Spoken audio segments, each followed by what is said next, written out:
Hello friends, Iron Tutorial welcomes you all. Today we will discuss about the beginning or about the core idea from which literary criticism emerges. Today we would discuss about Plato and Aristotle, but in brief. First of all, I should tell that Plato was one of the disciples of Socrates and Aristotle was a disciple of Plato. Socrates died in 399 BC. BC means before Christ, you know that. Plato died in 349 BC at the age of 80 years, and Aristotle came to the academy in 367 BC. And Aristotle found his own school, the Lyceum, in 335 BC. Plato's Symposium, Republic are very common and famous book. In Republic Book 10, Plato said that poetry feeds and waters the passions, quotation within quote, feeds and waters the passion, quote close, creating division and unsteadiness in the heart or frivolous laughter and producing the opposite of civic virtue. You should know that Plato was against some poets and poetry because according to Plato, poetry feeds and waters the passion, and to build an ideal republic, poets should be banished on this ground. And so he said that the guardians of the republic will in fact have the duty of showing poets the gate, that is, the poets should be banished. Whereas in book 2 and book 3 of the Republic, Plato's idea of mimesis, the term mimesis is very important here because mimesis means imitation. Plato's idea of imitation appears. I will discuss about mimesis later. In book 6 of the Republic, 4 phases of knowledge appears. According to Plato, the 4 phases of knowledge are: on the top there is noēsis, or intuitive and true knowledge of permanent beings, and eidē, or ideas or forms. After that there comes dianoia, discursive understanding of mathematical and geometrical figures. After that come pistis, that is faith. I should tell you that these are Latin terms, this noēsis, dianoia, pistis, and pronunciation may vary because I don't know Latin as far I know English. So if I make any mistake to pronounce the Latin terms, I hope that you would forgive me. Okay, pistis means faith, a kind of trustful apprehension of the solid yet mutable things of our world. And after that, on the lowest there is eikasia, sensory imaging, or the awareness of images, icons of the surface of things and their shadows. In book 7 of the Republic, Plato discusses about allegory of the cinematic cave, in which, what is allegory discussed by Plato? Allegory of the cinematic cave, in which men sitting on a bench with their backs just try to visualize the image, but just try to visualize it in your mind, visualize a picture, that is a cave in which men sitting on a bench with their backs to an opening and a great fire beyond. The men can see only the shadows of a sort of passing puppet showcased on the wall before them. I am repeating to help you. There is a cinematic cave in which some men are sitting on a bench with their backs.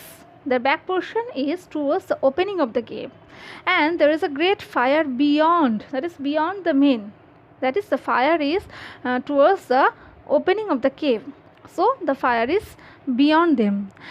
and the people, the men, can see only the shadows of a sort of passing puppet showcased on the wall before them, that is, on the wall of the cave. Such is our own experience of what we think to be reality, according to Plato. Now come to Plato's idea, or Plato's idea of the imitation, or why he has called poets or the artist as imitator. According to Plato, there is an idea or essence of something. On the top there is an idea, and then God made natural world. If a carpenter, for example, a bed, there is an example of bed in the discussion. For example, a carpenter has made a bed, and a painter has painted a picture of a bed, painted a bed. Neither the carpenter made bed nor the painter made bed is the real bed, because there is an idea of something of the bed. So just like the painter, the carpenter and the painter are also imitators of imitation, because the painter is imitating the carpenter and the carpenter is imitating the God made natural bed, and there is the natural bed has come from the idea, the quote unquote idea, the essence. So the poet who imitates something is an imitator, so twice removed from reality. Now comes to Aristotle. Aristotle is very important for the term mimesis or imitation. Now we will discuss Plato's mimesis and that of Aristotle. Aristotle keeps Sophocles, another author, Sophocles, in a higher position, a little bit higher position to Euripides. Why did he do so? Because according to Aristotle, Sophocles portrayed men as they ought to be, as they should be. But Euripides portrayed men as they are or as they were. So what's the difference?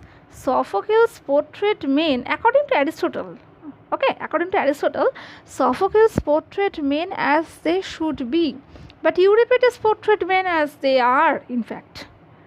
And in his Poetics, book 4, Aristotle has said that, within quotation, open quote, every art and educational discipline aims at filling out what nature leaves undone.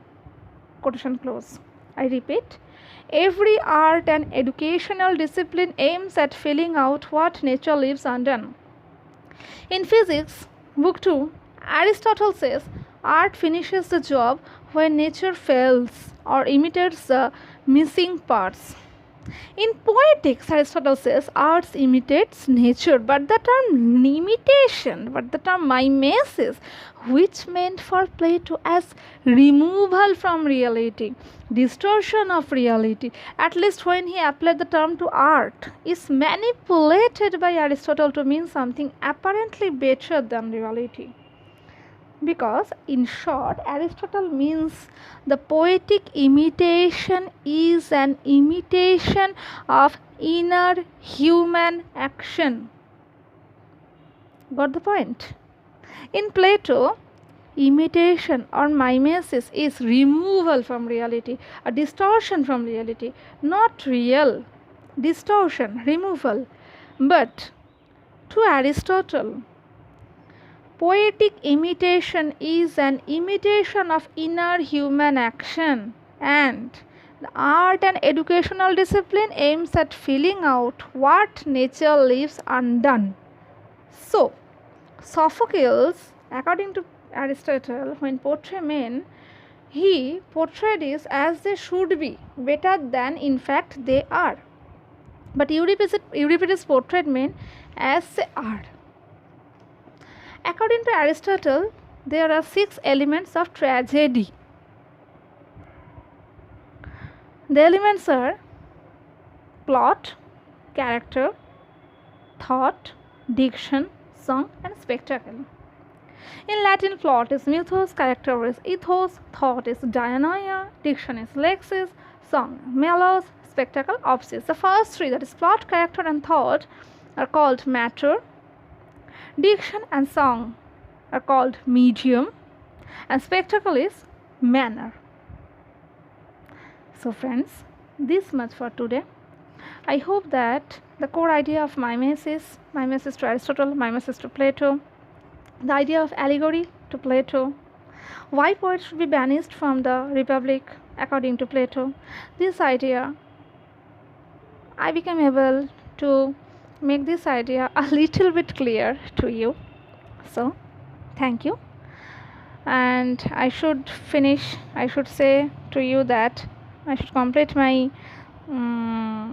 video saying that I hope you'd subscribe, like and share this video if not subscribed it till yet, and stay with us.